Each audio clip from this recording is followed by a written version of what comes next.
Hey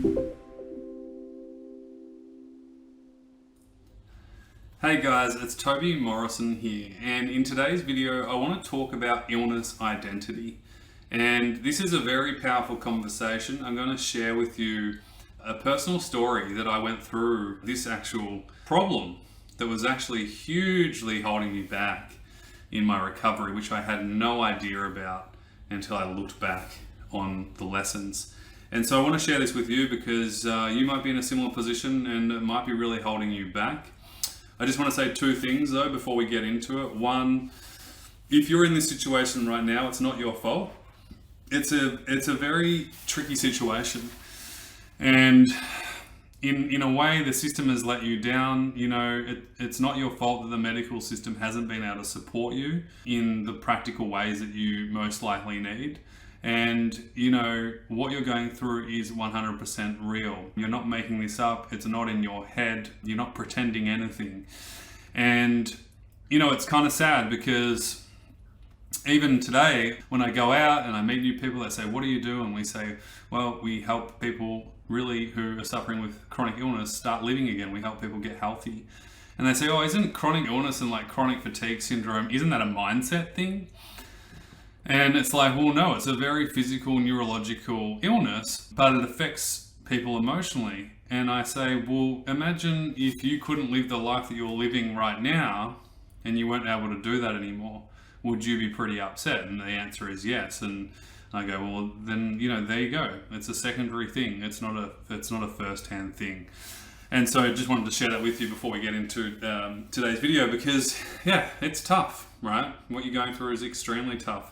Now, what I went through, my story is that, I got sick, I got glandular fever, I was overtraining, I was pushing myself, I wasn't doing the right things, and I got worse and worse and worse. And then, weeks led to months, months led to years, and, I got really debilitated. I was extremely sick, my body shut down.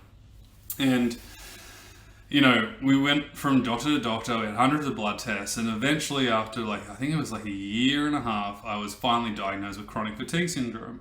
And on one hand, I felt total relief, oh my God, finally we have an answer.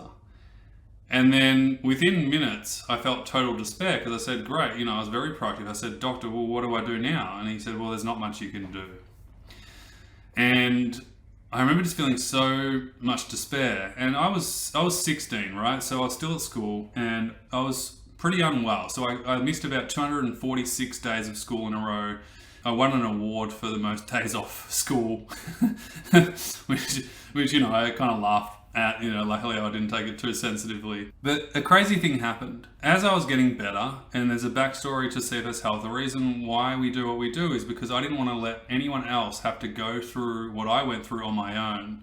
And so the reason why CFS Health exists is purely for that, to give you practical help, to help you start getting healthy again, and to help you start living again. But, as I started to get better, I started to go back to school part-time. And, when I mean back to school, I mean 1 hour a day or 1 hour every second day, because that was my current capacity, that was in my baseline.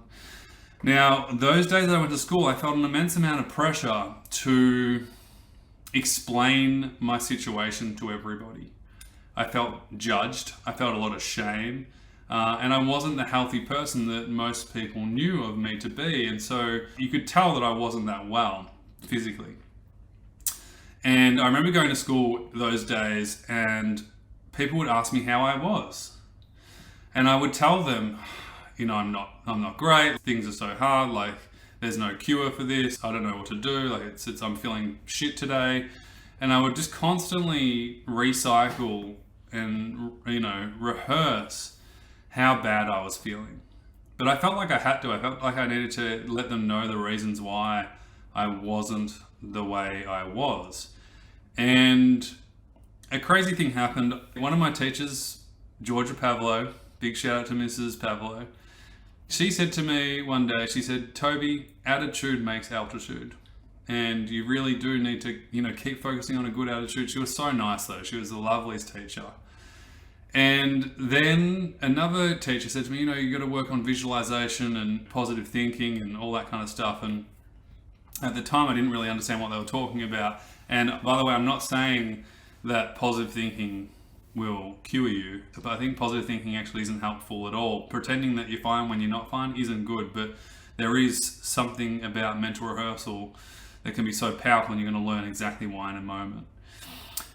So, like I said, I was going to school on those days. I was feeling like I had to really, explain my situation and share how bad I was feeling.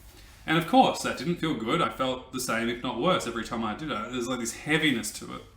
Anyway, at the time I was working on my recovery, I was very dedicated, I was very committed, and I was reading personal development books. And one of the things I learned was about mental rehearsal. What we focus on grows, so to speak. And so, strangely enough, I remember going to school the next week, and I remember, because everyone would ask how you are, because you'd barely be there, right? So when you are there, they're like, how are you? Like, what's going on? And this time I felt different. I walked into school and this kid came up to me and goes, "How you feeling, Tobes? You feeling good?" And I was like, "Yeah, like I'm getting there. I'm working on my recovery, and slowly but surely I'll get there." And that was it. No explaining, no shame, no guilt. Just I'm working on my recovery and I'm slowly getting there. And what happened was there was just a sense of lightness. It wasn't so drudgy and heavy. The crazy thing over the next couple of months, I just kept doing the same thing. And so my energy and attention focused way less on my suffering and how bad I was and how I was feeling in the moment, to really projecting towards the future and what I was moving towards. And that really freed up a lot of energy. But one massive interesting thing happened. When high school finished, that was my last year, something crazy happened. I stopped going to school, obviously. There was no classes. But that meant that 200 people a day wouldn't ask me how I was. And what happened was it created space for me to think about now and the future in a more positive tense. It created space for me to not mentally rehearse how I was feeling in the moment versus what I can focus on to move me forwards. And another crazy thing happened. I remember my mum and dad, they're so caring and supportive, and they would be almost over caring. Are you okay? Do you need anything? Like, how are you? And every maybe couple of hours it was like, how are you feeling? Like, you all right? And it maybe was like, 3-4 times a day, right? But I realized after understanding this power of mental rehearsal that this wasn't actually helping me. To keep asking me how I am was the presupposition, the thought that I wasn't okay in the first place. That's why you would constantly ask me, are you okay? And so it's already supposing that things aren't good. Yeah, obviously they weren't great, but I also knew that conversation wasn't actually helping me move forwards. So I actually sat down with my dad. I said, "Dad, from now on, is it okay that you just don't ask me how I am all the time? It actually kind of frustrates me and, kind of makes me upset. And I think it might be more beneficial if you don't ask me how I am and I can just reach out to you if I need help. Is that cool?" And he totally understood. He was like, "Yeah, that's fine, of course." And again, what was amazing was it went from this gap of focusing on the now and how bad it was to opening up the space to realize, well, I can focus on what I want and keep moving towards what I want. And the power of mental rehearsal, it wasn't that actually helped me get better. It was that which enabled the behavior to go and do what I need to do to get better, if that makes sense. Okay? It was the combination of the two. And so you might be right now thinking, and I'm going to show you on the whiteboard in a second, below the line thinking or above the line thinking. And you might be very self-identified with your illness. In fact, like I said, there's a lot of shame and you feel like you need to make excuses all the time. I felt like that all the time.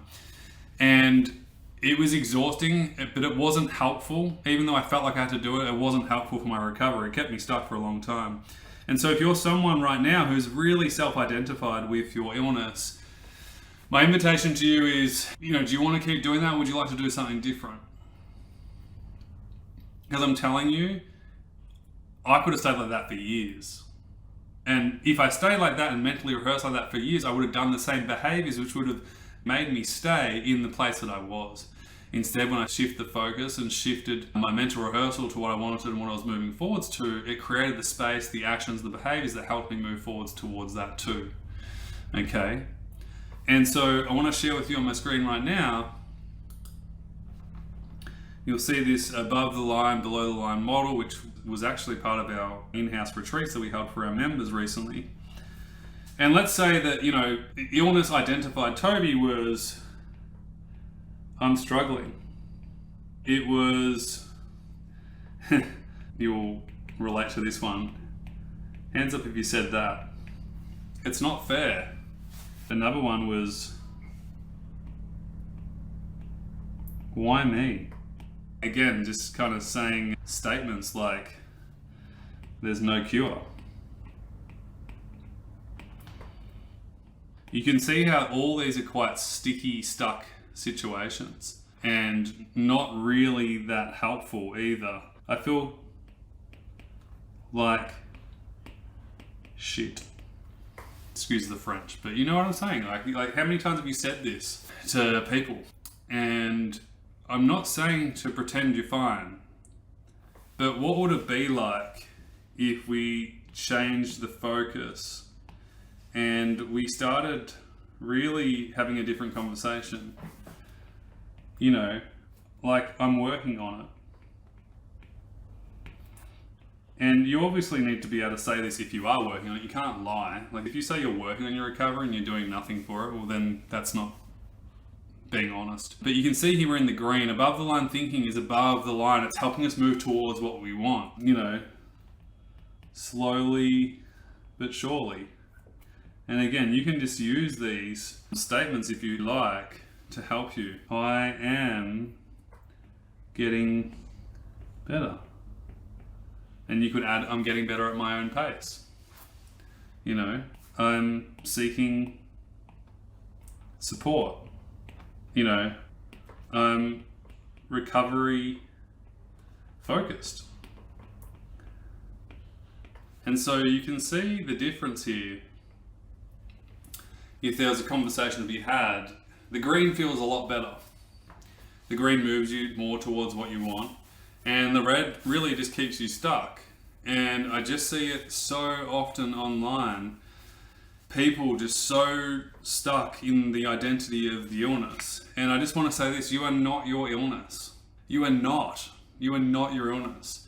And the more you stay down here in the red zone, it is going to keep you stuck for longer. And I understand, like I said before, the system in a way has let you down. It certainly hasn't helped your situation, so it's not your fault. It's not your fault that you've been there and you might be there right now. It's okay, right? But what would it look like and how would it feel for you if we got you to above the line thinking? Imagine, again, you start small, you don't start big. I'm working on it. Slowly but surely. I am getting better. You could even say, I'm noticing subtle improvements. It's not huge, but little by little becomes a lot, right? It's one of our sayings inside our program. I'm seeking support. How many times do you get someone saying, my friend took this pill and they got better, so you should take it too. Or you should try this program because my friend just got cured overnight, right? How many times do you have that? And it's like, oh my God. And it's almost offensive when they start saying that. So you could literally, a counteractive comment could be, that's okay, thanks so much, but I'm already seeking some support. Inside our program, we say to our members, we have a way to state where you're at in an empowering way for you and the other person. And so we say, hey, thanks so much for caring. I'm actually in a recovery program right now and I'm working on my recovery and I'm, doing all the right things to support myself. So thanks anyway, it's all good. And, that way it's kind of nice. It doesn't feel like you're being an asshole, and you can kind of set a boundary without having it to be awkward. And you can say you're really recovery focused, and really you are. Like, if you're watching this video right now, you are recovery focused. But and if you do have a bad day, you could say, I'm not feeling that good today, but it's okay, not every day's the same, and still focusing on my recovery regardless. And so you can see here that above the line thinking is a lot stronger, more better. It's going to take you to places that you want to go versus the red zone where we're really below the line and we're really illness identified. And like I said before, the more you talk about it, the more it's repeated, the more of the same problems are going to come. And so we see a huge difference in our clients when they start with us to where they are after 6 to 12 months inside our program, because they're not the same people. Their thinking is different, their questions are different, at the start, they might be asking like, well, how do I fix this symptom and how do I do this? They're very symptom focused. To 6 to 12 months, they're saying, what's my pathway look like to, reaching my goals with my work again? Or, how do I improve and expand my current capacity within my baseline? Or how do I navigate part-time work or part-time study? Or how do I navigate new relationships? And so the conversation gets bigger. How can I expand my physical capacity now?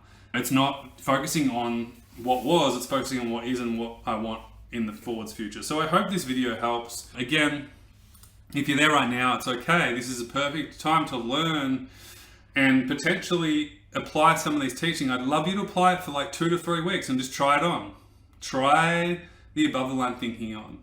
Try the language on, try the mental rehearsal on, have the conversation with your spouse, your partner. If you're talking about all the problems all the time, do you think there's any space for anything else to come in and for you to change and try?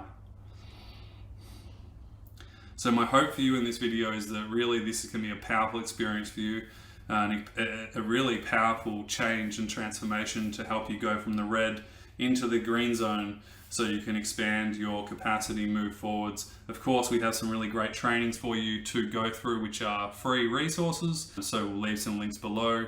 And, slow but steady wins the race, So try it on if you're not doing it already. I know some of you are probably already in the green zone and you've already done this and you're going, yeah, that was me, and now I'm so different and life's so much better. So hope this video helps. And remember, a holistic approach is needed. This is just one tiny aspect, but you could be eating all the right foods, you'd be drinking all the smoothies you like and doing all this great stuff, but if you're coming from a place of stuck illness identity, you can see how it's really not moving you forwards and helpful. And this goes for taking supplements too. This goes for your nutrition, resting, even how you go about your day-to-day activities. Is it coming from a place of, I've got to take this because I'm sick, to I want to be healthy and I want to improve and expand my life. And from that place, it might feel a lot better. Anyway, there's a lot. This is just a short video, and so we have like 2-hour trainings on this kind of stuff broken into shorter videos to help you navigate this. So anyway, I hope this video was helpful, and we'll speak to you soon. Bye for now.